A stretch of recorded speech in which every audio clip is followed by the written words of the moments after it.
وہ جب نماز ختم ہوتی ہے تو ہر بندہ بھلے وہ اجنبی ہو، ایک دوسرے کو نہ جانتے ہوں، وہ جا کے مطلب مصافحہ کرتا ہے، ایک بات۔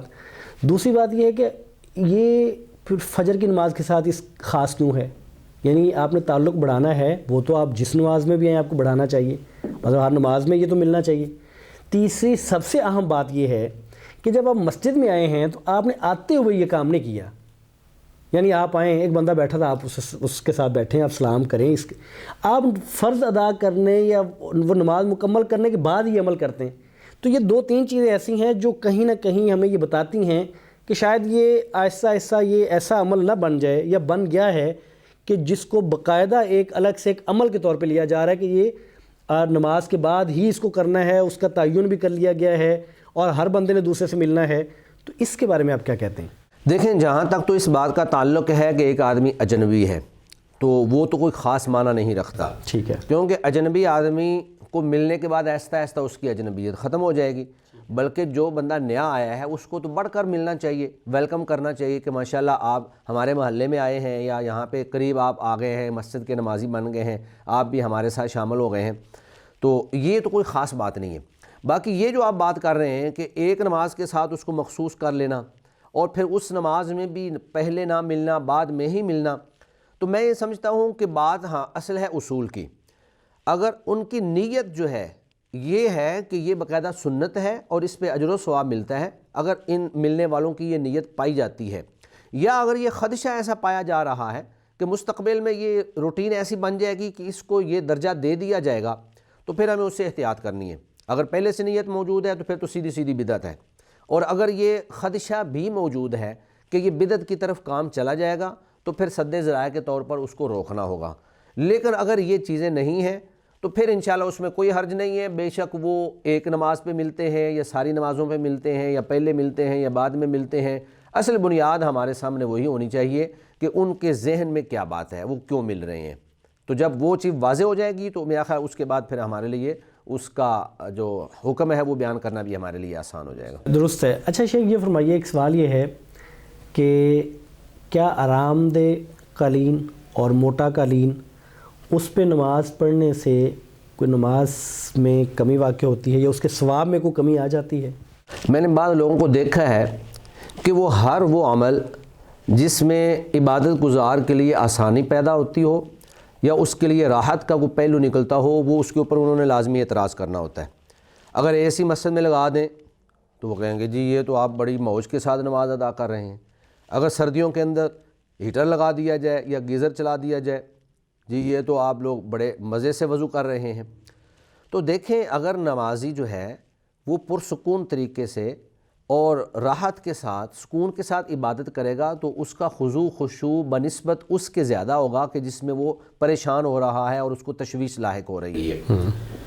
اسلام جو ہے وہ ہمیں عبادت کا حکم تو دیتا ہے، لیکن عبادتوں کے اندر اپنے آپ کو مشقت میں ڈالنے کا حکم نہیں دیتا ہے۔ وہ ایک روایت موجود ہے کہ اللہ کے نبی صلی اللہ علیہ وسلم نے دیکھا کہ مسجد میں ایک رسی لٹکی ہوئی ہے، تو آپ صلی اللہ علیہ وسلم نے پوچھا کہ یہ کس نے لٹکائی ہے؟ تو نبی کریم صلی اللہ علیہ وسلم کو بتلایا گیا کہ امہات المؤمنین میں سے فلاں ام المؤمنین جو ہے وہ رات کو نماز پڑھتے وقت اپنے جو سر کے بال ہیں وہ اس کے ساتھ باندھ لیتی ہیں تاکہ ان کو نیند نہ آئے۔ تو اللہ کے نبی صلی اللہ علیہ وسلم نے اس بات پر ناپسندیدگی کا اظہار کیا کہ آپ اس وقت عبادت کریں جب آپ بالکل فریش ہوں، اور اگر آپ کو نیند آ رہی ہے تو نیند کی حالت میں آپ نماز کے لیے کھڑے نہ ہوں، کیونکہ ہو سکتا ہے کہ آپ اس حالت میں اپنے لیے دعا کرنے کی بجائے آپ بد دعا کریں۔ تو یہ مسجد کے اندر سکون، راحت، اے سی، گیزر یا ہیٹر یا اس طرح کے جتنے بھی آرام دہ اور سہولیات والی چیزیں ہیں، یہ اگر مہیا کی جائیں تو نماز اور عبادت جو ہے وہ انسان کے لیے آسان ہو جاتی ہے۔ تو وہ بے شک قالین ہو، بے شک وہ صفیں ہوں، وہ جتنی چیز آرام دہ ہوگی انشاءاللہ آپ کی اجر و ثواب کے اندر کوئی کمی واقع نہیں ہوگی، کیونکہ آپ کا اجر و ثواب جو ہے وہ اس بات پر منحصر ہے کہ آپ کس خضوع خشوع کے ساتھ عبادت کر رہے ہیں، آپ کس اخلاص اور کس نیت اور کس جذبے کے ساتھ آپ عبادت کر رہے ہیں۔ اگر آپ ایک بہترین صاف ستھرے قالین پہ بے شک کھڑے ہیں، لیکن اس کے ساتھ آپ جب نماز ادا کرتے ہیں تو وہ جیسے اللہ کے نبی نے ایک تصور بتایا کہ آپ اس طرح عبادت کریں گویا کہ آپ اللہ کو دیکھ رہے ہیں، یا کم از کم اللہ آپ کو دیکھ رہا ہے۔ اگر اتنے خضوع کے ساتھ اور اتنے انہماک کے ساتھ نماز کے اندر اتنا ڈوب کر آپ نماز ادا کر رہے ہیں کہ پرندے بھی آپ کے سر پہ بیٹھے ہوئے ہیں اور آپ پرندے جو ہے آپ کو نہیں پتہ چل رہا ہے، تو میں کہتا ہوں کہ وہ بے شک قالین ہو، وہ رضائی کے اوپر گدے موٹے کے اوپر بیٹھ کر بھی آپ نماز ادا کر لیں تو انشاءاللہ اس میں آپ کے اجر و ثواب میں کوئی کمی نہیں ہوگی۔ ایک دوسری طرف وہ آدمی ہے جو کچی زمین پر، پتھروں والی زمین پر جس میں کنکریاں پڑی ہوئی ہیں، اگر وہ وہاں پہ نماز پڑھتا ہے کنکریاں اس کو پریشان کرتی ہیں، یا قالین جو نہیں ہے اس کی جگہ پہ صف ہے، صف اس کو بار بار ڈسٹرب کرتی ہے، وہ بار بار جو ہے تشویش اس کو لاحق ہوتی ہے، اس کا خضوع خشوع جو ہے وہ ختم ہو جاتا ہے، تو اس بندے کی جو نماز ہے اس کا اجر اس بندے کی نسبت کم ہوگا، کیونکہ اس نے ساری نماز اس خضوع خشوع کے ساتھ پڑھی جس کے ساتھ وہ نہیں پڑھ سکا۔ تو راحت اور سکون پہنچانا یا سہولیات مہیا کرنا یہ اسلام اس سے منع نہیں کرتا ہے۔ اسلام تو تمدن کا قائل ہے کہ وقت کے ساتھ ساتھ آپ اپنی مساجد کو اچھی سہولیات کے ساتھ اور بہترین جو آسائش والی چیزیں ہیں ان کے ساتھ آپ لوگوں کی خدمت کریں اور ان کو مہیا کریں، لیکن آپ یہ کہیں کہ راہبانیت کی طرح جی ہم نے تو اپنے آپ کو مشقت میں ہی ڈالنا ہے، ہم نے تو اپنے آپ کو مصیبت میں ڈال کر ٹھنڈے پانی سے ہی وضو کرنا ہے، ہم نے تو سردی میں ہی نماز پڑھنی ہے، تو میں سمجھتا ہوں کہ شاید یہ دین سے لا علمی اور جہالت ہے، اس کو دین نہیں کہا جا سکتا ہے۔ درست ہے۔ ہم نے دیکھا ہے خاص طور پہ گرمی کے موسم میں کہ اگر کسی مسجد میں اے سی نہیں چل رہا یا کہہ لیں کہ اس کی وینٹیلیشن پراپر نہیں ہے تو لوگ جب فرض ادا کرتے ہیں تو پسینے سے بھیگے ہوئے ایک دم اٹھ کے پھر وہ بھاگتے ہیں مسجد سے، باہر نکلنے کی کوشش کرتے ہیں چونکہ وہ گرمی سے۔ اس کا مطلب یہ ہے کہ وہ نماز کے دوران میں بھی پھر اس انتظار میں ہے کہ نماز کب ختم ہو، چونکہ وہ اس وقت گرمی کی شدت میں ڈوبے ہوئے ہیں۔ تو یہ بات درست ہے کہ وہ پھر آپ انہماک، توجہ اور خشوع خضوع باقی نہیں رہتا، بلکہ ایسا ہوتا ہے کہ وہ مسجد میں جو ہی آپ داخل ہوں یکدم آگے سے گرمی پڑتی ہے، بس پڑتی ہے، کئی دفعہ انسان کو چکر آنا شروع ہو جاتے ہیں، کئی لوگ پر جو تھوڑے سے کمزور صحت والے ہیں وہ بیمار بھی ہو جاتے ہیں، تو بندہ بھاگتا ہے، تو وہ سکون اور وہ اطمینان جو ہے وہاں پہ حاصل نہیں ہوتا۔ اور شریعت ویسے بھی بالعموم شریعت نے آسانی لینے کا اور دینے کا کہا ہے، مشقت اور مشکل کا نہیں کہا۔ جی بالکل، یسرا ولا تعسرا، یسروا ولا تعسروا۔ سوال شیخ یہ ہے کہ مدرک رکوع، یعنی ایک شخص مسجد میں آیا، امام صاحب نماز کروا رہے تھے اور اس وقت امام صاحب رکوع کی کیفیت میں تھے جب یہ شخص پہنچا ہے، اس نے قیام نہیں کیا، اس نے سورہ فاتحہ نہیں پڑھی اور یہ امام صاحب کے ساتھ رکوع میں ہی شامل ہو گیا۔ اب یہ جو رکوع والی رکعت، اب ظاہر ہے کہ آپ اس کی وضاحت تو آپ کریں گے لیکن میں اس کے سوال تاکہ میرے سامعین کو سمجھ آ جائے، جی اس میں وہ یہ روایت بھی ٹھیک ہے کہ جس نے رکوع پا لیا اس نے رکعت پا لی، تو اس میں ہم میں سے بعض لوگ جو ہیں وہ اس کے باوجود وہ نہیں اس کو رکعت کہتے ہیں۔ احتیاط اس میں ہے کہ میں چونکہ دیگر احادیث ہیں جس میں فاتحہ کو لازمی قرار دیا گیا تو اس کی طرف جاتے ہیں اور بعض اس کی طرف آتے ہیں۔ آپ کا کیا خیال ہے کہ موقف درست کیا ہے اور ہمیں کس رائے پہ کھڑا ہونا چاہیے؟ یہ ایک معرکۃ الآراء مسئلہ ہے اور اس میں اہل علم کی دو آراء پائی جاتی ہیں اور دونوں کے پاس ہی مضبوط دلائل ہیں۔ پہلے تو میں وہ دونوں موقف پیش کروں گا اور اس کے بعد میں ایک راجح موقف جس کو میں سمجھتا ہوں کہ وہ زیادہ بہتر ہے اور وہ احتیاطی بھی ہے، وہ میں انشاءاللہ بعد میں بیان کرتا ہوں۔ ایک موقف تو یہ پایا جاتا ہے کہ مدرک رکوع کی جو رکعت ہے وہ ہو جائے گی، مدرک رکوع کی رکعت ہو جائے گی۔ اس میں ایک تو وہی حدیث جو آپ نے بیان کی کہ جس نے من ادرک الرکوع فقد ادرک الرکعہ، کہ جس نے رکوع کو پا لیا اس نے رکعت کو پا لیا۔ پھر ایک دوسری روایت ہے کہ اللہ کے نبی صلی اللہ علیہ وآلہ وسلم رکوع میں تھے اور ایک صحابی آئے، انہوں نے پیچھے سے ہی رکوع کیا اور پھر رکوع کر کے وہ چلتے آگے جا کر صف کے ساتھ جماعت کے ساتھ مل گئے۔ تو نبی مکرم صلی اللہ علیہ وآلہ وسلم نے بعد میں پھر ان سے کہا کہ لا تعود، آپ نے دوبارہ ایسے نہیں کرنا۔ اب اس میں جو لا تعود کے لفظ ہیں اسی کے اندر ہی دونوں احتمال موجود ہیں۔ بعض اہل علم نے کہا کہ لا تعود سے مراد یہ ہے کہ آپ نے دوبارہ اس طرح رکوع میں جا کر آگے چل کر نہیں جانا، یعنی اگر آپ ویسے چلتے آ جاتے اور جا کر رکوع میں شامل ہو جاتے تو پھر ٹھیک تھا، لیکن رکوع میں جا کر چلتے آپ نے نہیں پیچھے سے آپ نے گویا کہ رکوع کرنے کا مطلب یہ ہے کہ آپ نماز میں شامل ہو گئے ہیں اور پھر آپ نماز کی حالت میں چل رہے ہیں۔ درست ہے۔ دیگر اہل علم کہتے ہیں کہ نہیں، اس سے مراد یہ نہیں ہے، اس سے مراد یہ ہے کہ اللہ کے نبی نے منع فرمایا کہ آپ نے دوبارہ ایسا عمل نہیں کرنا، یعنی آپ نے رکوع کے اندر دوبارہ شامل نہیں ہونا، مطلب رکوع میں اگر آپ شامل ہو گئے تو آپ کی رکعت نہیں ہوگی۔ تو وہ جو پہلے والے ہیں وہ کہتے ہیں کہ نہیں، اگر یہ معاملہ ہوتا کہ آپ نے دوبارہ ایسے نہیں کرنا، رکوع کی رکعت کو شامل نہیں کرنا، تو پھر اللہ کے نبی نے اس کو رکعت ادا کرنے کا حکم کیوں نہیں دیا؟ اللہ کے نبی نے یہ نہیں کہا کہ آپ جو ہے وہ رکعت ادا کریں۔ تو بہرحال یہ حدیث اور اس کے الفاظ بذات خود دونوں احتمال رکھتے ہیں۔ لیکن میں آپ کو بتاؤں، میں معذرت میں آپ کی بات کاٹ رہا ہوں،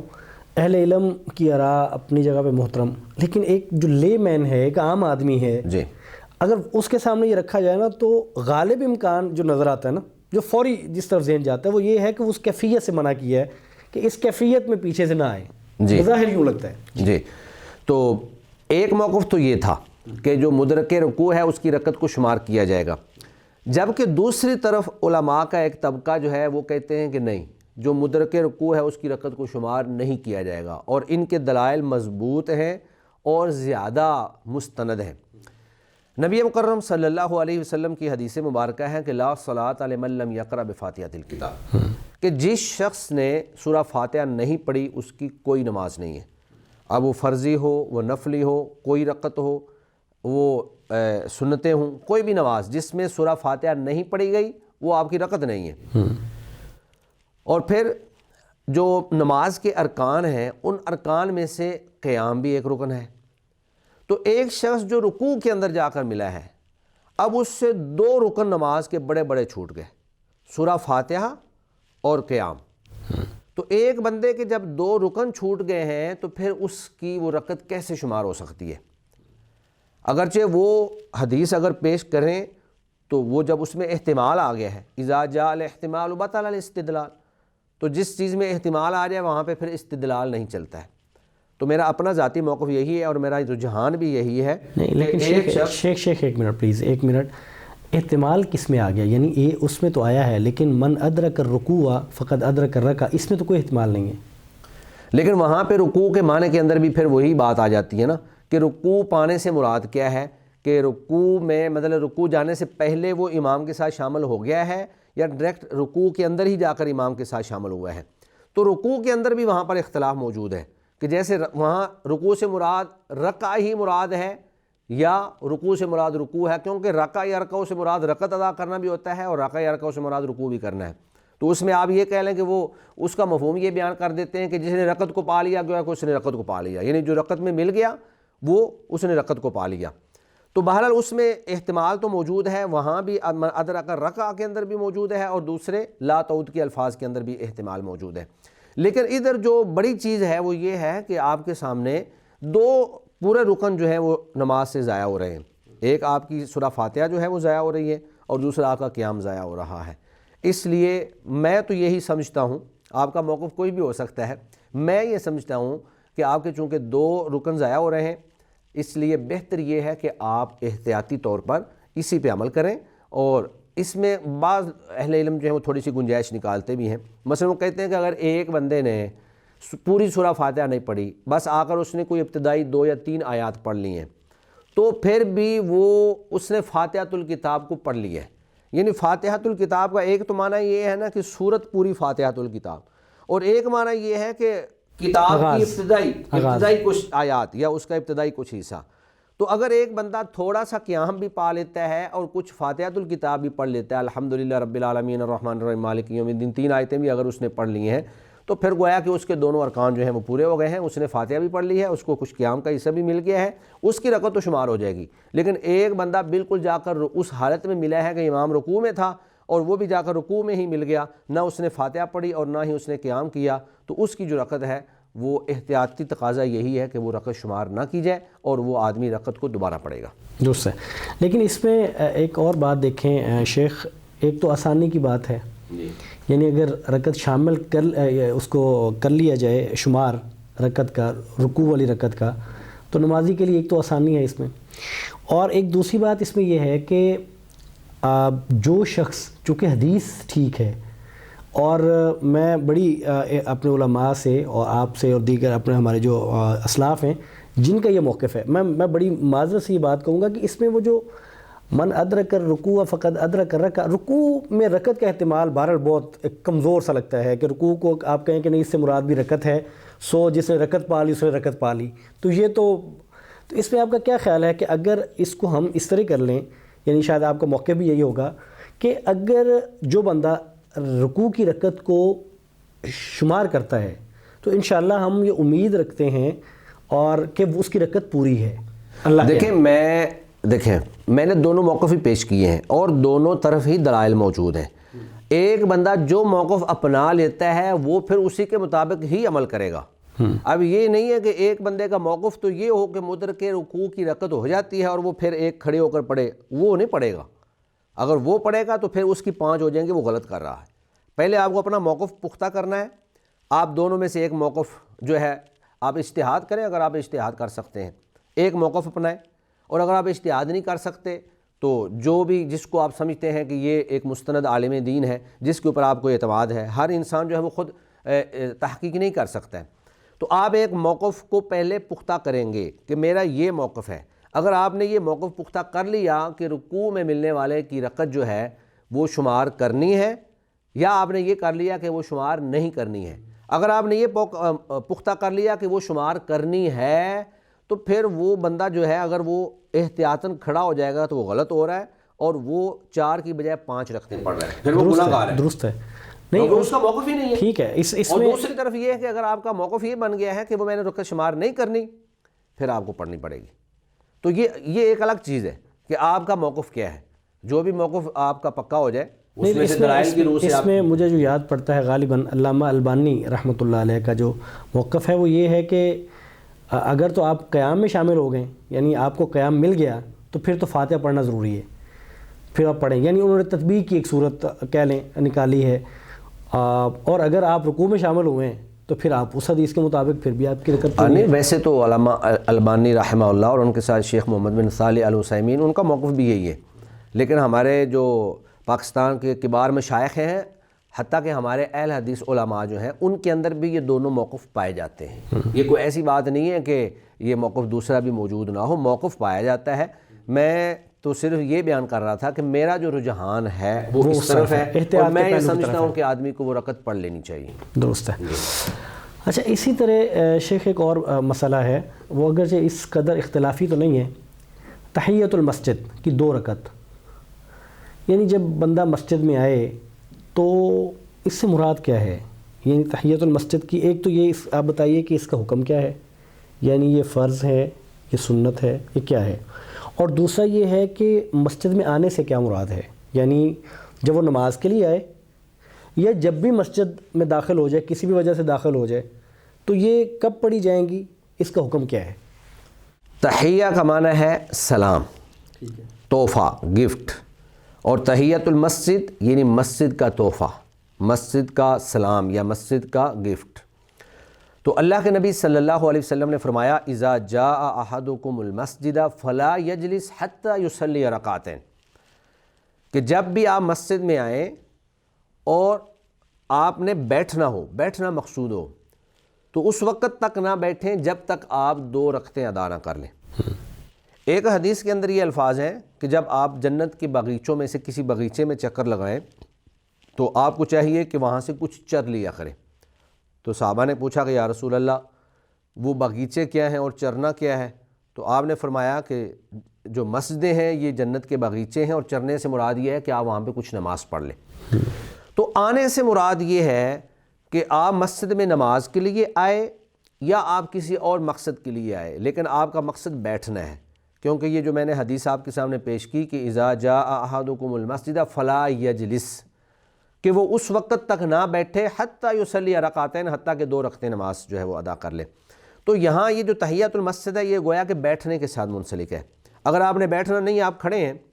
یا آپ ویسے مسجد سے گزر گئے ہیں، کئی مساجد ایسی ہوتی ہیں کہ وہ درمیان سے رستہ جو ہے وہ گزرتا ہے، آپ مسجد سے گزر گئے ہیں یا پھر آپ آئے ہیں اور ابھی جو ہے نماز میں سے 1 منٹ باقی ہے تو آپ دیکھتے ہیں کہ اب میں اگر رکعتیں شروع کرتا ہوں تو میری 2 رکعتیں پوری نہیں ہوں گی، آپ کھڑے ہو جائیں.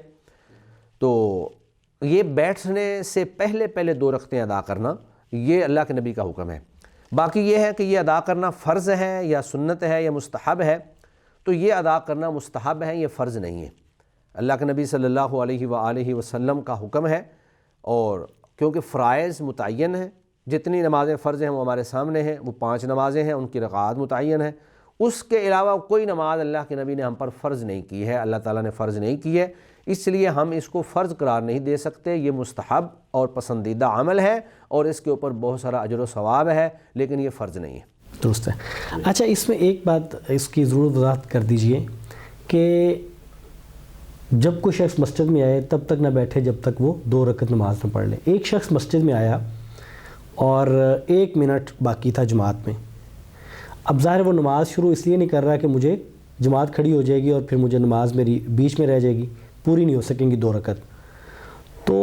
ایک تو یہ مجھے بتائیں کہ کیا وہ نماز شروع کرے یا نہ شروع کرے؟ اس کو شروع کر لینی چاہیے 2 رکعت جتنی پڑھ سکے، یا پھر اس کو شروع ہی نہیں کرنی چاہیے؟ اور جب وہ شروع نہیں کر رہا تو پھر اس کا کھڑا ہونا یا بیٹھنا ہونا، وہ بیٹھنا وہ تو پھر ایک ہی بات ہے، مطلب پھر آپ صلی اللہ علیہ وسلم کی مراد تو بیٹھنا یعنی اس معنی میں بیٹھنا نہیں ہے نا، مطلب تو یہ ہے کہ مثال کے طور پہ ایک شخص آتا ہے، آپ اس کو یوں سمجھ لیں، مسجد میں آتا ہے اور وہ آ کے 5 منٹ یا 10 منٹ رہتے ہیں، وہ آ کے بیٹھتا نہیں ہے، 2 رکعت بھی نہیں پڑھتا، کھڑا رہتا ہے، تو کیا یہ رویہ درست ہے؟ ایک آدمی مسجد میں آیا اور ابھی تک 10 منٹ باقی ہیں، تو اس کے لیے بہتر اور افضل عمل یہی ہے کہ وہ 2 رکعت تحیۃ المسجد پڑھے اور اس کے بعد وہ بیٹھ جائے۔ ہاں، ایک آدمی آیا اور 1 منٹ باقی ہے، تو اس کے لیے میں سمجھتا ہوں کہ دونوں ہی اس کو اختیارات ہیں۔ ایک تو یہ ہے کہ وہ نماز شروع کر دے، اور ایک یہ ہے کہ وہ نماز شروع نہ کرے۔ ٹھیک ہے، لیکن اگر اس نے نماز شروع کر دی ہے اور ابھی اس نے 1 رکعت پڑھی تھی اور جماعت کھڑی ہو گئی، تو اس کو نماز وہاں پہ توڑنی پڑے گی، کیونکہ نبی مکرم صلی اللہ علیہ وسلم نے فرمایا اذا اقیمت الصلاۃ فلا صلاۃ الا المکتوبہ، کہ جب فرض نماز کھڑی کر دی جائے تو اس کے بعد اس فرض نماز کے علاوہ کوئی دوسری نماز نہیں ہوتی ہے۔ ٹھیک ہے، تو اس کو وہ نماز ختم کرنا پڑے گی۔ ہمارے ہاں ہم دیکھتے ہیں عام طور پہ لوگ آتے ہیں، ٹائم تھوڑا ہوتا ہے، وہ سنتیں شروع کر دیتے ہیں، ادھر سے امام صاحب فرض نماز جو ہے وہ شروع کر دیتے ہیں۔ اب یہ سنتیں ختم نہیں کرتے، یہ کہتے ہیں جی ہم تو پوری کرنے کے بعد ہی نماز میں شامل ہوں گے، بے شک پہلی رکعت رہتی ہے تو وہ رہ جائے۔ تو یہ طرز عمل غلط ہے، کیونکہ جب فرض نماز کھڑی ہو گئی ہے تو اس کی نفل یا سنت جو ہے وہ ادا ہی نہیں ہو رہی، وہ اللہ کے ہاں اس کی کوئی مطلب کہ قدر و قیمت نہیں ہے۔ اس کو چاہیے تھا کہ وہ سلام پھیرتا اور فرض نماز کے ساتھ جا کر شامل ہو جاتا۔ ایک شکل اس کی یہ ہے۔ اچھا، اس میں ایک اور بات بھی ہے، لوگوں کا خیال یہ ہے یا وہ ان کا سوال یہ ہے کہ اگر کوئی شخص آتا ہے آ کے وہ سنتیں ادا کرتا ہے، تو کیا وہ سنتیں جو ہیں، مطلب فجر کی 2 سنتیں ادا کی آ کے فجر سے پہلے، وہ جو فجر کی 2 سنتیں ہیں وہی تحیۃ المسجد ہوں گی،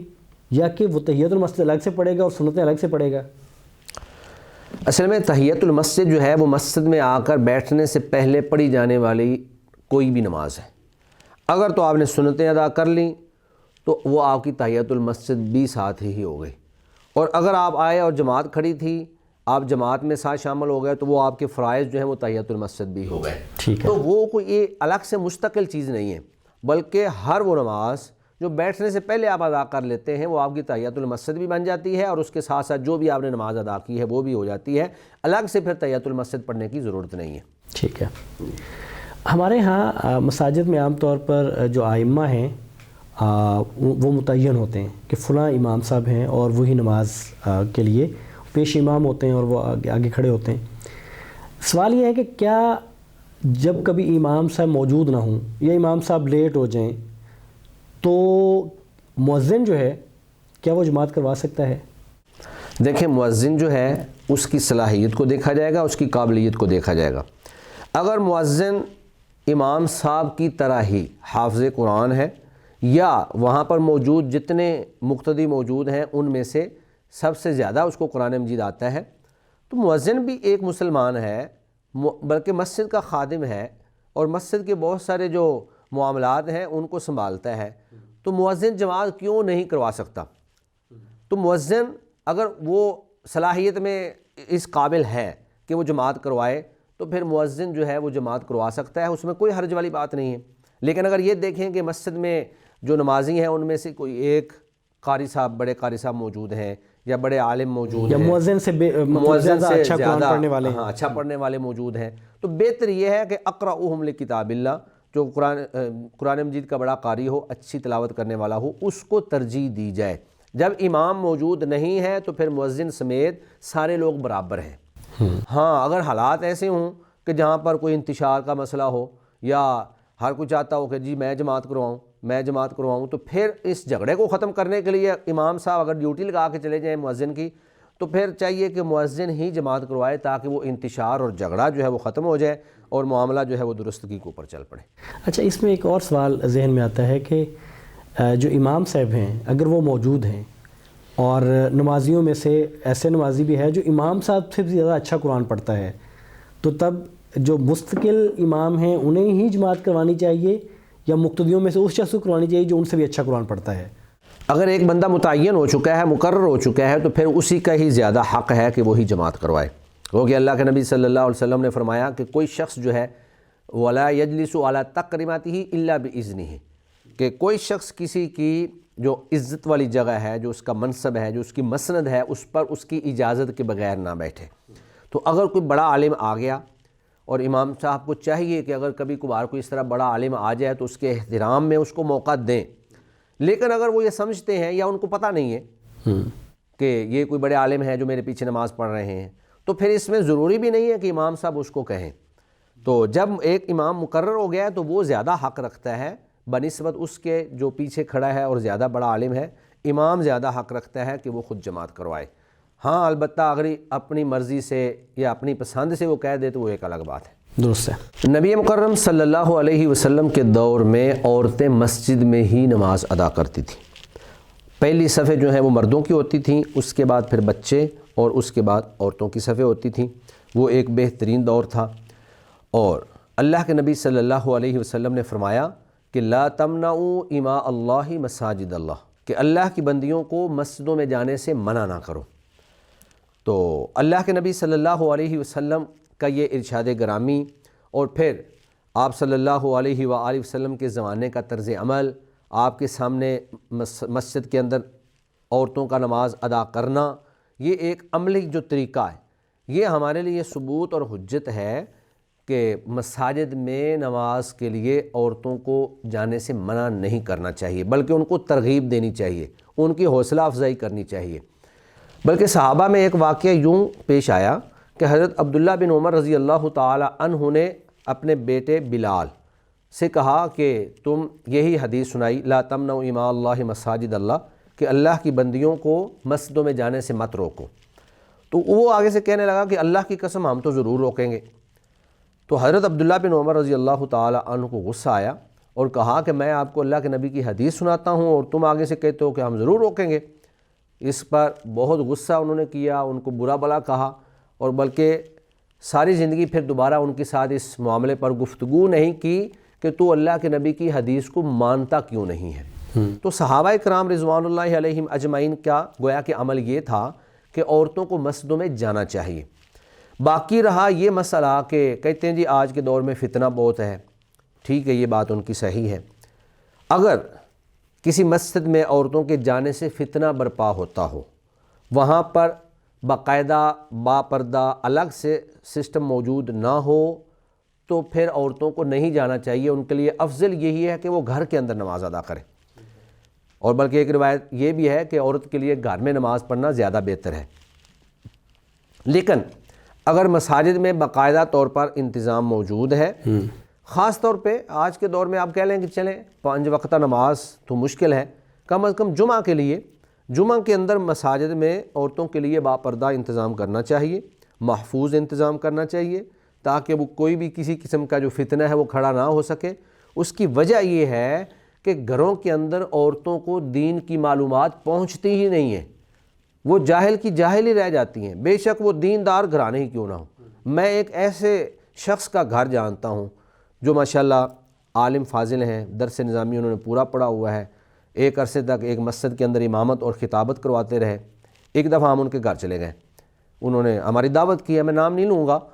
تو اب میری بیوی بھی اور انہوں نے نماز کا ٹائم ہوا تو انہوں نے کہا جی ہم نماز پڑھ لیتے ہیں۔ اب انہوں نے عشاء کی نماز پڑھنی تھی،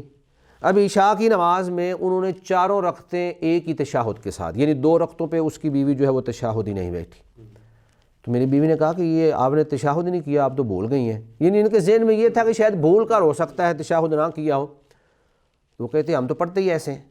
اچھا. وہ کہتے ہیں ہم تو ایسے ہی پڑھتے ہیں. تو یعنی کہ حیرانی والی بات یہ ہے کہ چونکہ وہ مسجد میں نہیں جاتی تھیں, انہوں نے کہیں سے سیکھا نہیں تھا, صرف چونکہ مرد جو ہیں وہ مرد تو گھروں میں نماز کم ہی پڑھتے ہیں, وہ تو مسجد میں جا کر پڑھتے ہیں.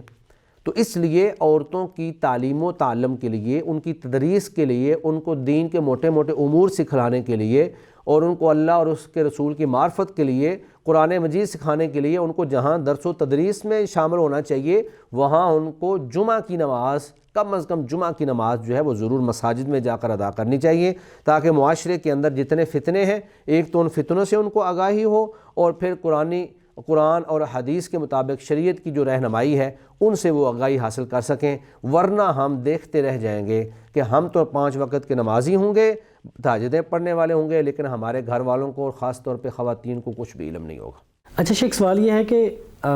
کوئی شخص کوئی مسجد بنی ہو اور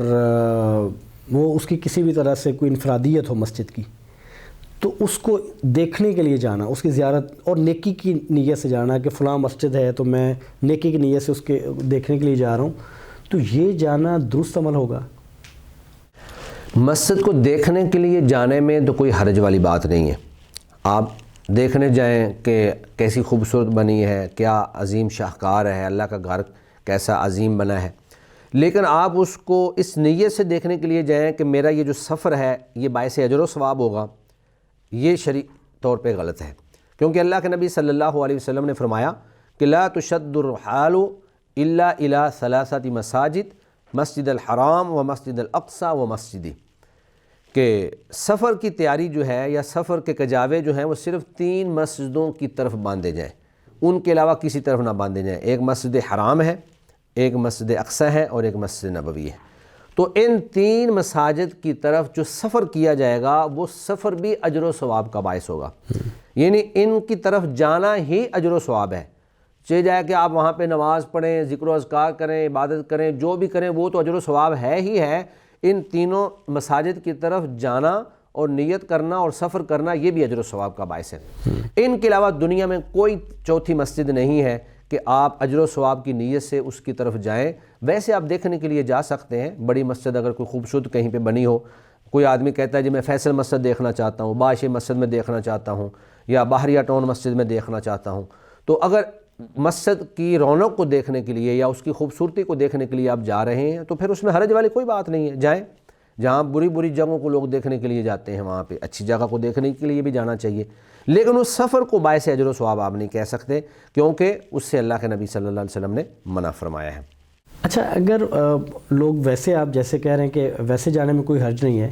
تو جب لوگ ویسے جاتے ہیں تو وہ بھی ایک گویا کہ سیر کی نیت سے جاتے ہیں. شیخ, سیر و تفریح کے لیے مسجد میں جانا اور وہاں جا کے باقاعدہ فوٹو شوٹ کروانا اور یہ ساری چیزیں ہم دیکھتے ہیں, بادشی مسجد کو لے لیں, فیصل مسجد لے لیں, بحریہ ٹاؤن کی جو مسجد ہے, تو لوگ اس کو سیر و تفریح کے لیے جاتے ہیں, وہاں عبادت کے لیے نہیں جاتے. تو کیا مسجد کو سیر و تفریح کی جگہ بنایا جا سکتا ہے؟ اب دیکھیں, مسجد کو دیکھنے کے لیے جانا یہ تو اچھی بات ہے, لیکن مسجد کے آداب کا لحاظ رکھنا بھی ضروری ہے. اب یہ نہیں ہے کہ وہاں پہ آپ سیلفیاں لے رہے ہوں, بے پردہ خواتین جو ہیں وہاں پہ, بلکہ کئی مساجد میں دیکھا ہم نے کہ وہ اپنی فلموں کی شوٹنگ وہاں پہ کر رہے ہیں اور بے پردہ خواتین وہاں پہ گھوم پھر رہی ہیں. تو مسجد کا جو احترام ہے, جو تقدس ہے, وہ مجروح نہیں ہونا چاہیے. آپ جب مسجد میں جائیں پورے ادب اور احترام کے ساتھ, مسجد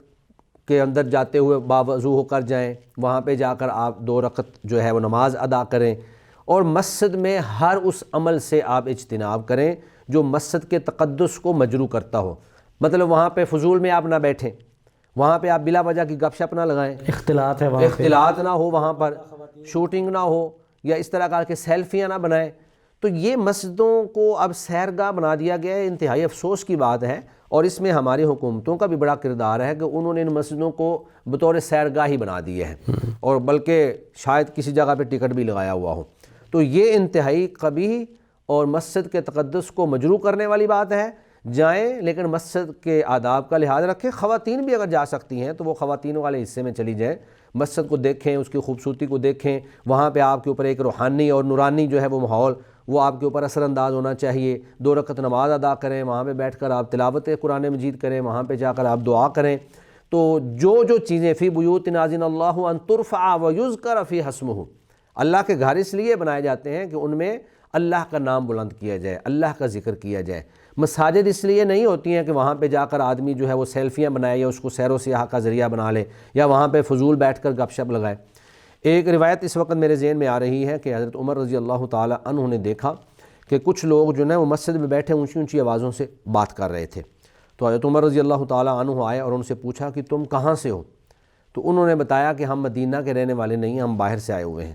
تو انہوں نے بڑا سختی سے ڈانٹا اور کہا کہ اگر تم دونوں مدینہ کے رہنے والے ہوتے تو میں تمہیں کوڑے مارتا. تمہاری یہ جرت کیسے ہے کہ تجھے مسجد کے اندر بیٹھ کر اونچی آواز سے تم باتیں کر رہے ہو؟ تو مسجد کا احترام اور تقدس اس بات کا تقاضا کرتا ہے کہ وہاں پہ آواز ایسا رکھی جائے, ضرورت سے زائد بات نہ کی جائے, نماز, ذکر, اذکار, تلاوت قرآن مجید. تو مسجد میں عبادت کے جو امور ہیں وہ سر انجام دیے جائیں. لیکن جو آج ہمارے ہاں خاص طور پہ یہ جو بڑی بڑی مساجد ہیں جس میں فیصل مسجد ہے, بادشاہ مسجد ہے, یہ باہریہ ٹاؤن والی مسجد ہے, اب تو یہ جس انداز میں سیرگاہ ان کو بنا دیا گیا ہے, اللہ رب العزت سے ہم تو پناہ ہی مانگتے ہیں کہ اللہ تعالی ہم پر رحم فرمائے, کہیں اللہ تعالی اس وجہ سے ہم پہ عذاب نہ نازل کر دے. کہ یہ مسجدیں تو اللہ کا بہترین اور دنیا کا بہترین جگہ اور خطہ ہے جس کو جنت کا باغیچہ قرار دیا گیا ہے, لیکن ہم وہ کام اور ایسے اعمال سر انجام دے رہے ہوتے ہیں جو ہمیں جہنم میں لے جانے کا باعث ہے. جی شیخ جزاکم اللہ خیر, ہمارے پروگرام کا وقت ختم ہوتا ہے. ناظرین, مساجد جو ہیں یہ سیر گاہیں نہیں ہیں, یہ تفریح کے مقامات نہیں ہیں. مساجد اللہ کی رضامندی اور اللہ کی خوشنودی حاصل کرنے کی جگہیں ہیں. یہ خوبصورت ترین جگہیں ہیں اور ان کو جو بدترین جگہیں ہیں وہ بنانے کی کوشش نہیں کرنی چاہیے. مساجد میں جا کے فوٹو شوٹ کروانا, مساجد میں اختلاط اور نیم برہنہ لباس کے ساتھ جو ہے وہ خواتین کا وہاں جانا, تو یہ درست نہیں ہے. آپ نے آج کے پروگرام میں اس سوال کا جواب اور دیگر سوالات آپ نے سنے. آپ کے کوئی سوالات اگر ہوں مساجد سے متعلق یا روزمرہ کی زندگی کے کوئی بھی سوالات,